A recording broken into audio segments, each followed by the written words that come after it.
안녕하세요. 커먼라디오 김도연입니다. 12월 들어 이어진 정부와 노동계의 충돌.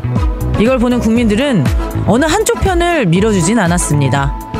노동약자들 그만 좀 몰아세워라. 이렇게 정부를 비판하는 여론과 파업은 그만하자. 이런 여론이 조사를 해보면 비등하게 나타난 거죠. 하지만 지금 우리 사회의 운동장은 분명 노동약자들에게 불리하게 기울어져 있습니다. 노동조합이 개선해야 할 부분은 그것대로 개선하되 정부는 노동약자들을 보호할 장치를 충분히 보장해야 합니다. 하지만 정부가 지금 여론에 이상한 의미부여를 하는 모습입니다. 아, 이제 파업을 국민들도 대체로 싫어하는구나. 우리 정부의 강경 대응을 많은 이들이 지지하는구나. 계속 이렇게 가도 손해는 안 보겠네.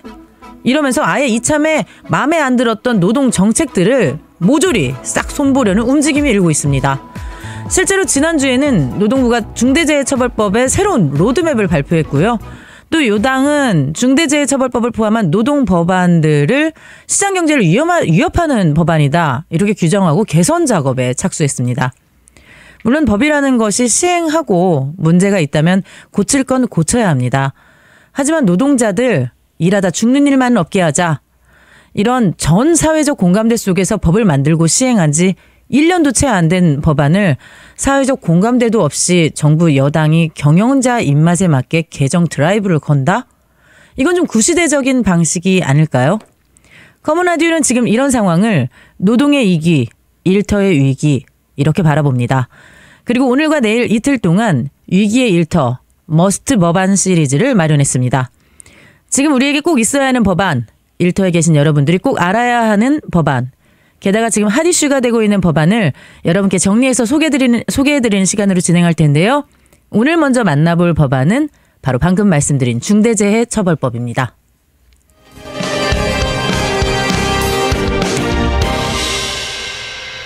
위기에 처한 중대재해처벌법 올해 초 시행돼서 한둘도 안 됐습니다. 벌써 정부 여당이 고치려고 한 이 법안 대체 무슨 내용이 어떻게 담겼기에 이러는지 이 법안을 지금부터 제대로 정복해봅니다. 소병덕 변호사님 스튜디오에 자리했습니다. 안녕하세요. 예, 안녕하십니까. 소병덕 변호사입니다. 네, 커먼라디오는 처음이시죠? 예, 처음입니다. 네, 뭐 그동안 많이 좀 청취 좀 하셨습니까? 예, 많이 청취를 했고요. 예, 존경하는 우리 김도연 변호사님 만나뵙게 돼서 영광입니다. 아, 네. 아유, 제가 영광입니다. 오늘 굉장히 좀 어렵고 좀 더 어려운 변호사들도 굉장히 많이 어려워하는 법인데 중대재해처벌법에 대해서 이야기를 해보려고 합니다. 사업장에서 근로자가 사망하거나 뭐 상해를 당하는 그런 산업재해가 발생한 경우에 중대재해처벌법이 없을 때도 처벌은 했었어요. 예, 그렇습니다. 그 중대재해처벌법이 시행되기 전에도 현장에서 이 산업재해가 발생하면 형법상 업무상 과실치사상죄 그리고 이제 산업안전보건법 위반죄로 처벌은 해왔습니다. 그런데 이제 문제는 무엇이냐면요, 그 현장에서 발생했을 때 사고가 발생했을 때 그 현장 소장과 아니면 공장자 등 이 현장 책임자를 이제 위주로 처벌이 이루어졌고, 사실 이 기업 활동을 하면서 이 수익의 최대 수혜자인 개인 사업주와 또 대표이사 등 경영 책임자 등은 사실상 실무상 처벌이 어려운 점이 있었습니다. 아, 그랬군요. 그래서 이제 법인의 대표이사라든지 이제 기업의 이익 최대 수혜자인 개인 사업주 이런 사람들을 처벌하려는 목적으로 중대재해처벌법이 제정된 거죠? 예, 그렇습니다. 이 안전에 대해서 그 인력을 투입하고 또 비용을 투입할 수 있는 사람은 이제 개인 사업주와 대표이사라고 할 것인데, 그렇죠. 예, 그 안전에 대한 이 인력과 비용 그런 안전보건 의무를 이제 확보하라라는 것이 이제 중대재해처벌법의 최대 목적입니다. 네, 이 중대재해처벌법 뭐 말은 있었지만 이렇게 좀 갑자기 만들어진 감이 있어요. 예, 그렇습니다. 네, 몇 가지 사고가 있었는데 그 사고 한번 말씀해 주실래요? 예, 첫 번째가 이제 2016년도에 서울 구의역 이제 스크린도어 사고가 있었습니다. 원청인 서울 메트로가 스크린도어 정비와 같은 이제 위험한 업무를 이제 하청업체한테 이제 떼어내어 줍니다. 네. 그리고 열악한 이제 하청업체는 이제 사실 2인 1조로 이 스크린도어 정비를 했어야 했는데 이제 한 명만 운용을 한 것이죠. 결국 이제 하청업체 직원인 19세 청년입니다. 이 스크린도어를 정비하다가 들어오는 열차에 치여서 이제 사망한 사고였습니다. 아. 예, 당시에 이 청년의 가방 속에 이제 컵라면 또 스테인레스 숟가락, 일회용 젓가락이 들어있어서 이제 국민들의 가슴을 더 아프게 했죠. 네, 이 기사가 저도 이제 기억이 납니다. 이 사고 외에 또 몇 개 더 있었어요? 예, 곧바로 한 2년 후에 태안 화력발전소에서도 이제 중대재해가 발생하는데요. 이것도 동일한 사고입니다. 하청업체가 2인 1조로 이제 운영해서 이제 발전 시설을 점검을 해야 되는데 당연히 열악한 하청업체의 사정상 이제 한 명만 운용을 한 것입니다. 결국 24살의 이제 청년이 홀로 일을 하다가 이 컨베이어 벨트에 끼어 사망하는 사고가 발생했습니다. 네. 그렇게 이제 좀 하청업체가 열악한 이유는 이제 원청하고 계약을 하려면 단가를 낮춰야 되니까 예. 아무래도 그렇게 열악한 상황에 처할 수밖에 없는데 2인 1조보다는 한 명이 하는 게 비용이 훨씬 절감이 되죠. 그렇죠. 비용이 훨씬 절감할 수 있죠. 예. 네. 그렇기 때문에 이렇게 좀 위험한 업무를 외주를 또 많이 줘요. 예. 그 위험한 업무 같은 경우에는 비용도 많이 들어가고 또 위험 부담이 크게 발생할 수 있습니다. 그렇기 때문에 사실 이 책임을 하청업체에 떠넘기는 방향으로 이 원청들이 그렇게 운용하고 있었던 것이죠. 네. 그렇고 또 이제 2018년 태안 화력발전소 사고에 이어서 또 2년 뒤에 이천 물류창고 화재도 발생을 했습니다. 예. 물류창고 사고 발생 전에 이 서울 구의역 사고와 그리고 태안 화력발전소 사고가 있고 나서 좀 여론의 이런 공론이 있었습니다. 이런 위험을 외주화 주는 것을 막고 원청의 책임을 강화해야 된다라는 취지로 이렇게 여론이 있었고 그 여론을 반영해서 산업안전보건법에서 도급인의 이제 책임을 강화하고 좀 형벌을 강화하는 취지로 개정을 했는데 이 산업안전보건법으로도 아까 제가 말씀드렸듯이 이 대표이사라든지 개인 사업주를 좀 처벌하는 것은 어려움이 있었습니다. 그러면 이제 공장장의 형량만 더 무겁게 가중된 거예요? 예, 그렇습니다. 예. 공장장 입장에서 좀 억울하다 이런 생각 들겠어요. 예, 그렇습니다. 그래서 2019년에 산업안전보건법이 전부 개정됐는데 방금 말씀하신 것처럼 2020년에 이제 태안이 아니죠. 죄송합니다. 네, 이천 물류창고에서 이제 화재가 발생했고 그 무려 한 38명의 노동자가 이제 목숨을 잃게 됩니다. 네, 정말 대형 사고였습니다. 그래서 이 위험의 외주화, 이 결국 시스템의 문제인데. 네, 그렇습니다. 네, 이 시스템의 문제라는 것은 이제 모르는 사람은 없는데도 이 시스템을 다시 완전 바꾸자 이런 움직임은 없었습니다. 그런데 2020년 9월경에 시민들이 국민청원에 나서기 시작했어요. 예, 그 국민청원의 내용은요. 노동자의 이 반복되는 죽음을 막기 위해서는 그 개인 사업주 아까 말씀드렸듯이 이 안전에 대해서 예산을 확보할 수 있고 또 인력을 투입할 수 있고 비용을 투입할 수 있는 그 결정권이 있는 이 개인 사업주 그리고 기업의 경영 책임자 그 원청 등이 직접 안전을 챙겨야 한다라는 겁니다. 그리고 이를 위반할 경우에는 이제 개인 사업주와 이 기업의 경영 책임자들을 직접 처벌해야 된다라는 청원이 있었던 것이죠. 또 여기에 더해서 세월호 참사 그리고 가습기 이제 살균제 사건 등 이제 다중 이용 시설과 제조물의 사용 과정에서 발생하는 중대 재해에 대해 기업의 실질적 지배자를 처벌해야 한다라는 것이 이 청원의 내용이었습니다. 이게 이제 기업 문제에서 이제 더 나아가서 이제 세월호 참사나 가습기, 살균제까지 이제 다중 이용 시설, 제조물 사용 과정에서 발생하는 이 모든 안전 관련된 문제에 대해서는 대표이사 등 실질적인 운영하는 사람을 전부 처벌하겠다. 예, 그렇습니다. 라는 겁니다. 사실 아까 제가 말씀드린 것처럼 공장장이 사실 직접적으로 안전관리에 책임이 있는 것은 맞잖아요. 예, 현장에 있기 때문에. 예, 그렇습니다. 그래서 대표이사까지 처벌하는 건 너무한 거 아니야? 이런 얘기를 종종 많이 들었었는데 예. 이 안전과 관련된 비용을 지출하는 사람이 개인 사업주나 대표이사, 이사회 이런 사람들이기 때문에 이 사람들을 처벌하는 게 맞다라는 생각도 듭니다. 예, 그렇습니다. 네, 그래서 좀 더 들어볼게요. 그래서 이제 2021년 1월 8일에 이 법이 국회에서 통과가 됐어요. 예, 그렇습니다. 네. 이제 저희가 그 형법 공부의 기본 중에 하나가 형사처벌을 할 때는 법률이 명확해야 된다라는 예. 원칙이 있습니다. 예. 근데 방금 변호사님 말씀하신 걸 들어보면 의무가 좀 모호하다. 예. 그런데 처벌은 과하다. 이거는 정말 죄형 법정주의 위반이 아닌가 이런 생각이 들긴 하거든요. 예. 어떤 의무를 이행해야 되죠? 일단 중대재해처벌법과 이제 시행령에서는 안전보건 관리 체계를 이제 구축을 하고 어떻게 이행해야 되는지에 대해서 최소한의 이제 가이드라인은 제공하고 있습니다. 이 자리에서 그 가이드라인을 뭐 일일이 설명드리기는 너무 좀 많죠. 네. 어려울 것 같고 좀 핵심적인 부분을 말씀드리자면 이제 PDCA라고 할 수 있습니다. 이제 네. P는 이제 플랜, 안전보건에 대한 계획을 세우고 D는 do, 그 계획을 잘 이행하라는 것입니다. 그리고 C는 잘 이행되고 있는지 점검해라, 체크를 말하는 것이고요. 그리고 A는 뭐 미비점이 있으면은 그것을 보완해라, 액션, 조치를 취하라라는 것입니다. 그리고 미비점을 네. 이제 미비점이 확인이 됐으면 다시 그 미비점에 따른 보완을 계획에 반영을 하고 다시 이행하고 점검하고 다시 또 조치를 취하라. 이것을 연속적으로 반복하는 이런 활동을 안전보건관리 시스템이라고 하는데 중대재해처벌법은 이 의무를 부과하고 있는 것입니다. PDCA의 메비우스의 띠인가요? 예, 그렇습니다. 예, 계속해서 네. 반복해서 계속 해야 되는군요. 예, 예. 그래도 되게 모호해요. 그러니까 예를 들면은 뭐 제조업에서는 뭐 어떤 안전 장치를 설치해라라거나 뭐 그 업종마다 뭐 철강이라든지 시멘트라든지 이런 업종마다 뭐 어떤 안전 시스템을 구축을 하라는 약간 구체적인 가이드라인이 있었으면 좋겠는데 PDCA는 너무 뜬구름 잡기인데요. 예, 방금 말씀하셨듯이 이 사업종별로 산업안전보건법에서는 개별적이고 또 구체적인 의무를 부과하고 있습니다.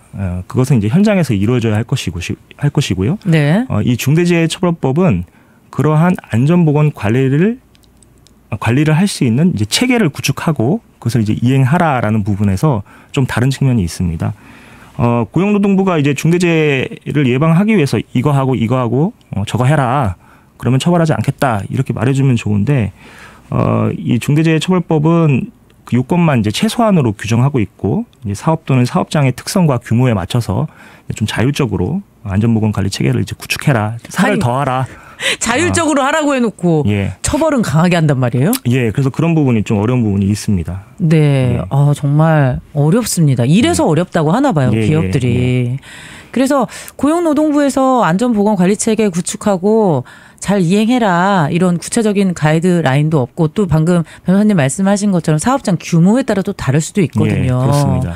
내가 지금 당장 먹고 살기 힘든데 예. 안전관리 체계라든지 그 시스템을 구축하려면 이것도 결국 인건비예요. 그렇습니다. 그리고 또 예. 이제 뭐 장비 같은 것도 드리려면 또 그거 다 돈이거든요. 예. 그래서 이 안전보건을 위해서 비용을 얼마나 써야 되는지 또 그리고 인력은 또 얼마나 투입을 해야 되는지 이런 부분에 대해서 명확하지가 않습니다. 그러면 기업들이 가장 어려워하는 부분입니다. 네, 제가 갑자기 궁금한 건데 이런 중대재해처벌법, 이 안전관리 시스템 아까 그 메비우스의 띠 있잖아요, PDCA 예. 이 시스템을 구축하기 위한 그런 비용 같은 거를 혹시 국가에서 지원해주거나 이런 건 없어요? 이제 중대재해처벌법 정부가 이제 적극적으로 이제 지원해야 된다라는 규정이 있습니다. 네. 그리고 각 이제 지자체별로 서울시 같은 경우에도 이 중대재해처벌법 예방을 위해서 어느 정도 좀 예산이 있어요? 예, 이 중소기업들을 이제 보조하는 것들을 좀 이제 발표하고는 있긴 합니다. 예. 네. 그러니까 법이 시행된 지 1년 정도밖에 1년도 안 됐기 때문에 그런 이제 지자체나 국가에서의 그런 비용 지원금 같은 거는 아직 이제 마련 중인 상태네요, 지금은. 예, 마련 중인 상태고요. 그리고 이런 보조 같은 것들이 좀 신속하게 이루어져야 기업들 입장에서도 적극적으로 또 사업을 영위할 수 있는 수단이 될 수 있습니다. 그렇죠. 예, 그러니까 전라북도 입장에서도 좀 이런 중소기업들 스스로 이 안전보건 관리 시스템을 좀 구축하기 어려운 회사들을 좀 도와줄 필요는 있다고 생각합니다. 네, 그런 걸 해야 되는데 참 무엇보다 이제 뭐 기업의 뭐 비용 문제다를 떠나서 이거는 근로자의 그 신체와 생명과 직결된 문제니까 네. 국가와 지방자치단체, 이제 기업이 이렇게 좀 힘을 합쳐서 그 시스템을 잘 구축해 나가야 할 거라는 생각이 드네요. 고용노동부에서는 뭐 가이드라인이 구체적으로 없기 때문에 그럼 이제 기업에서는 사설업체한테 인증이라도 좀 받고 싶다 이런 생각도 할 것 같아요. 예, 그렇습니다. 뭐 고용노동부의 가이드가 전혀 없는 것은 아니고요. 이제 최소한으로 되어 있습니다. 너무 최소한이니까 예, 예. 자율적이고 최소한이기 때문에. 근데 그것을 이제 현실에 어떻게 적용해야 되느냐 이 부분이 이제 기업이 고민하고 있는 부분인데요. 뭐 고용노동부에서 아까 말씀드렸듯이 뭐 그런 인증 제도 같은 것들을 만들어 준다면은 기업 입장에서는 이제 한결 수월할 텐데요. 시킨 대로 하면 되니까요. 예. 고용노동부에서 이제 인증하는 제도 같은 것들은 없고요. 다만 이제 2018년 경에요. 국제표준화기구 ISO라고 하는데요. 그 ISO에서 이제 안전보건관리 체계를 인증을 하고 있습니다. 아, 네. 예. 그래서 이 국제표준화기구 ISO가 이제 구체적인 이제 요건을 마련해서 그 요건을 충족하면 ISO 45001이라는 이제 인증을 해주겠다라는 것이고요. 네. 그리고 한국산업안전공단에서도 이러한 시스템을 도입해서 이제 코샤 MS를 제정해서 운용을 하고 있습니다. 네. 시행령도 이런 PDCA 이런 원칙이 ISO 45001 그리고 코샤 MS에 녹아져 있었는데요. 그것들을 많이 차용했습니다. 그래서 이제 기업들은 이제 조심스럽게 ISO 45001이나 코샤 MS 등을 좀 통해서 중대재해처벌법 대응이 가능한 것이 아니냐 이렇게 좀 조심스럽게 생각하고 있습니다. 약간 예방이라든지 아니면은 나중에 이제 중대재해처벌법으로 그 처벌법 위반으로 처벌을 받게 되더라도 이 정도의 시스템을 좀 갖춰왔는데 부득이한, 그러니까 내가 예상할 수 없는 사고가 발생한 거다. 약간 이런 식으로도 사용을 할 수 있을 것 같습니다. 예, 그렇습니다. 근데 또 이게 그 약간 워싱의 문제도 있을 것 같아요. 예. 나 이거 받았다. 예, 형식적으로만 받는 것이 문제가 될 수가 있죠. 이행은 하지 않는 거죠. 예, 그렇습니다. 그래서 2022년 1월 11일 날 이제 다들 기억하고 계실 텐데 이 광주에서 현대산업 개발이 이제 시행하는 아파트가 이제 붕괴된 사고가 있었습니다. 난리도 아니었죠. 예. 그 현대산업개발은 그 당시에도 이제 안전보건관리 체계 그 한국산업안전공단에서 인증하는 코샤 MS를 받은 상태였고요. 예, 그럼에도 이제 그런 사고가 발생했고 더욱 문제인 것은 뭐냐면 그러한 사고가 발생했음에도 2022년에 현대 산업개발이 이 코샤 MS를 인증을 갱신을 받았습니다. 그런 사고가 발생했음에도 불구하고. 이거는 진짜. 그래서 코샤 MS 인증이 형식적으로 운영되는 것이 아니냐라는 문제 제기가 있었고요. 그리고 그 당시에 이 코샤 MS 인증을 중단하기도 했습니다. 그래서 지금은 이제 ISO 45001로 좀 기업들이 이 중대재해처벌법을 대응하고 있는 것으로 보이고요. 좀 전에 말씀드렸듯이 이제 서울시도 2022년 8월 1일 날 중소기업을 대상으로 ISO 45001 지원 사업을 발표한 적이 있습니다. 40개 업체를 대상으로 600만 원 한도 내에서 인증에 필요한 신청비 그리고 컨설팅비, 이제 심사비를 지원한다는 것입니다. 이러한 흐름들을 볼 때 이제 기업들은 이제 안전보건관리 체계 구축을 대부분 이제 ISO 45001로 이제 하는데 주의하셔야 될 점이 있습니다. 중대재해처벌법과 이제 시행령에서 안전보건관리 체계를 구축하고 이행하는데 그 최소한의 가이드라인을 주어줬다고 했지 않습니까?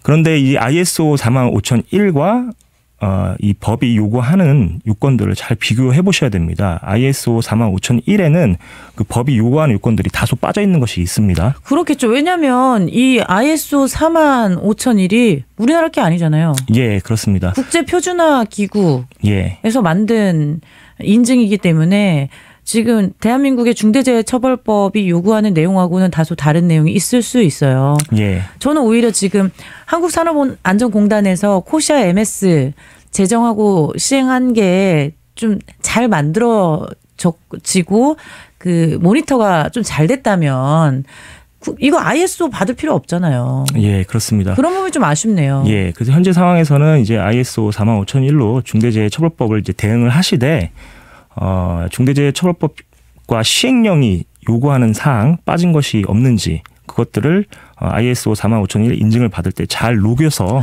받으시는 것이 중요하다고 생각됩니다. 컨설팅비랑 해서 600만 원 주는데 이걸 어떻게 잘 녹입니까? 네. 실질적으로 그런 부분이 좀 어려운 부분이 있습니다. 네, 좋습니다. 그러면 우리가 이제 예방은 충분히 얘기했는데 기업이 이 법을 위반했어요. 예. 그래서 중대재해가 발생했습니다. 예. 이럴 때는 어떤 처벌과 불이익이 있죠? 혹시 제가 준비한 그 표를 혹시 보실 수 있을까요? 아, 네. 그 예. 표는 지금 전북 CBS 녹화뉴스 유튜브 채널 들어오시면 이제 청취자 여러분들과 유튜브 보시는 분들이 예. 그 표를 확인해 보실 수 있습니다. 예. 제가 그 표를 보면서 이제 설명드리는 것이 이해가 쉬울 것 같은데요. 일단 아까 구의역 스크린도어 사고를 놓고서는 중대재해처벌법 시행 전후가 좀 어떻게 달라졌는지 그 부분을 좀 확인해 봤으면 좋겠습니다. 네, 지금 어린 친구가 사고 당했던 예. 그 구의역 스크린도어 사고입니다. 예. 그 사고가 2016년도에 있었으니까 중대재해처벌법 시행 전에 있었던 사고입니다. 그렇죠. 예, 법원은 이제 원청업체가 서울 메트로인데요. 그 서울 메트로 대표이사에게 벌금 1,000만 원을 선고했습니다. 예, 업무상 과실 치사죄를 적용한 것이고요. 업무상 과실치사로 벌금 1,000만 원. 예, 벌금 1,000만 원. 네. 그리고 이제 원청업체 자체, 이 서울 메트로는 이제 공소기각을 했는데요. 이 공소기각이라는 것이 답답합니다. 전문 용어인데, 네. 법인격, 그러니까 서울 메트로가 이제 합병으로 인해서 법인격이 소멸했습니다. 그러니까 네. 이제 너무 어려운 얘기예요. 죽은 네. 사람이나 없는 법인을 상대로 공소제기가 된 것이다라고 해서 이제 공소기각을 했는데요. 만약에 서울 메트로가 존재했다면 한 5천만 원 정도의 벌금이 있었을 것입니다. 이거는 산업안전보건법에 따른 것이고요. 네. 하청업체 대표이사는요? 예. 하청업체 대표이사는 이제 징역 1년에 이제 집행유예 2년을 이제 선고받았고요. 그 하청업체는 산업안전보건법에 따라서 벌금 3천만 원을 선고받았습니다. 근데 진짜 너무 어린 청년이 죽었는데 이 정도밖에 처벌을 하지 않는다? 예. 라는 점이 시민들의 공분을 굉장히 샀을 거다. 예, 그랬을 것 같습니다. 그래서 이제 중대재해처벌법 시행을 앞두고서는 이제 2021년 7월경에 서울대 법학전문대학원에서 이 사고를 한번 중대재해처벌법을 적용을 해보자라는 이제 모의 재판이 열렸습니다. 진짜 이 모의 재판 굉장히 중요해요. 예, 모의 재판이라고 해서 뭐 무시할 것은 못 되고요. 그 모의 재판을 주최한 사람이 이제 판사 출신의 이탄희 의원입니다. 그리고 이제 모의 재판의 재판장을 맡으신 분이 이제 박시환 전 대법관이고요. 따라서 뭐 모의 재판이 뭐 판결 신무와 완전히 동떨어져 있다라고 평가하기는 좀 어려운 부분이 있습니다. 이 결과가 너무 궁금합니다. 예, 그 모의 재판에서 원청업체 대표이사는 중대재해처벌법 위반으로 징역 1년에 집행유예 2년을 선고받고 거기에 더해서 벌금 1억 원을 병가받았습니다. 네. 예. 그리고 원청업체 서울 메트로는 소멸되지 않은 것을 전제로 벌금 살아있다. 보고. 예, 벌금 15억 원을 선고받았고요. 마찬가지로 중대재해처벌법으로 선고받은 것입니다. 네. 하청업체 대표이사는요? 예, 하청업체 대표이사는 징역 1년의 실형을 선고받았고 벌금 5천만 원을 병가받았습니다. 네. 그 하청업체 법인은 벌금 8억 원을 선고받았고요.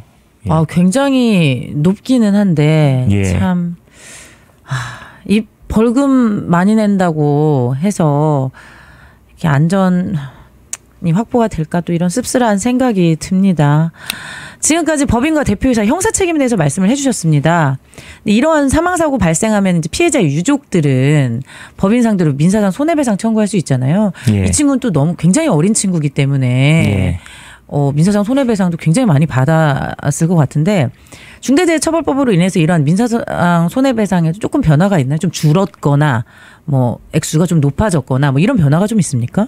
예, 이 중대재해처벌법이 무서운 것이 이 형사책임이 과중할 뿐만 아니라 이 민사책임에서도 징벌적 손해배상을 도입을 하였습니다. 징벌적 손해배상. 예, 징벌적 손해배상 같은 경우에는 하도급 이제 불공정 거래 시에 보통 세배배상, 예.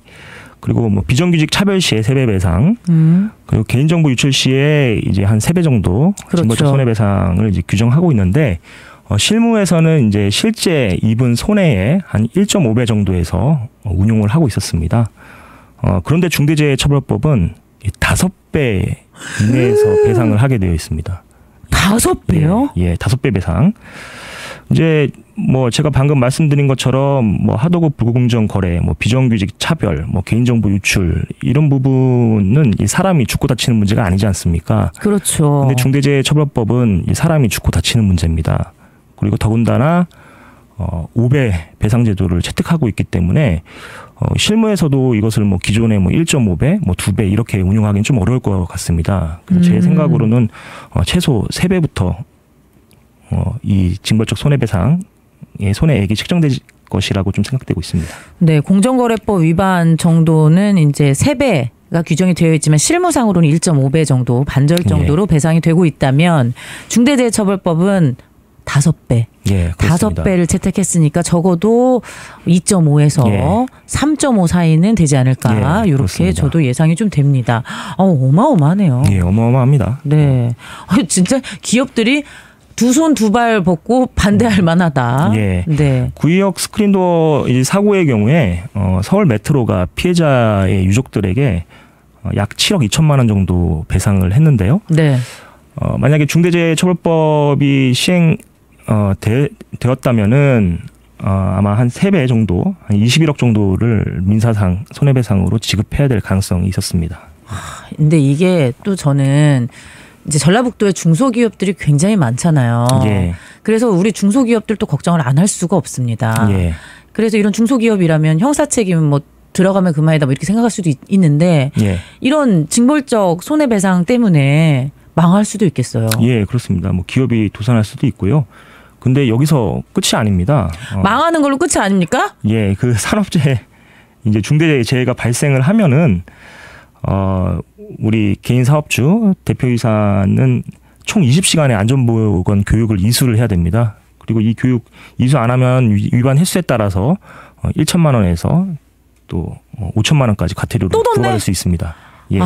이 완전 그 음주운전이랑 비슷하네요. 예, 이 과태료는 이제 형벌이 아니고 이제 행정 질서벌이기 때문에 또 부과가 또 되는 것이고요. 네. 그리고 여기서 그치는 게 아니라 언제 끝나요? 예. 그 이 회사 입장에서는 네. 이 중대재해 발생 사실을 인터넷에 공표해야 될 수도 있습니다. 망신. 예, 그렇습니다. 이게 명예와 수치심을 자극해서 간접적으로 안전보건에 대한 이제 의무 이행을 확보하겠다라는 취지입니다. 네. 이렇게 이제 전북에서도 중대재해처벌법이 적용된 예가 있었는데요. 군산공장, 현대자동차 전주공장, 또 익산시 소속 기간제 근로자가 이렇게 중대재해처벌법 위반 여부가 이제 검토가 됐습니다. 특히 이제 군산공장에서는 지게차에 노동자가 숨졌었는데 이 회사 같은 경우는 공장 대표이사를 기소 의견으로 검찰에 송치를 했죠. 예, 나머지 그렇습니다. 사건은 이제 검토 중이고. 예, 그렇습니다. 이 중대재해처벌법에 대한 앞으로의 전망 마지막으로 2분 드리겠습니다. 예, 이 중대재해처벌법이 시행된 지 아직 1년도 채 지나지 않았습니다. 이제 중대재해처벌법의 핵심은 개인 사업주나 대표이사로 하여금 이제 안전보건관리 체계를 잘 구축을 하고 그것을 잘 이행하라는 것입니다. 제가 말씀드렸듯이 이 ISO 45001 인증 등 이제 안전보건관리 체계를 구축하는데 회사마다 다르겠지만은 뭐 한 3, 4개월 정도 좋게 걸립니다. 그 현재 안전보건관리 체계를 구축하지 못한 회사들이 상당히 많이 있습니다. 그 안전보건관리 체계를 구축할 시간이 더 필요합니다. 단순히 이제 중대재해가 얼마나 발생하였는지 이제 산술적으로 따질 것이 아니라 실질적으로 기업들이 이 안전보건관리 체계를 잘 구축하였는지 그것을 확인하고 그 경우에 중대재해 발생 여부가 얼마나 중대재해 발생 여부가 얼마나 감소했는지 이걸 살펴봐야 됩니다. 그래서 지금 시점에서 이 중대재해처벌법을 감축하거나 아니면 축소하는 것은 조금 문제가 있다라는 생각됩니다. 바람직하지 않다라는 입장이십니다. 오늘 긴 시간 지루한 내용인데 너무 잘 얘기를 해주셨습니다. 어려운 내용이요. 지루하다기보다 어려운 내용인데 너무 잘 말씀해 주셔서 감사합니다. 정부의 노동정책을 가늠할 리트머스 시험지입니다. 이게 바로 중대재해처벌법이 될 텐데 오늘 변호사님 말씀대로 우리가 이 법안 오늘부로 더 확실히 알고 또 법안의 미래까지도 면밀히 주시하는 그런 계기가 됐습니다. 소방덕 변호사님 오늘 말씀 여기까지 듣겠습니다. 감사합니다. 네, 감사합니다.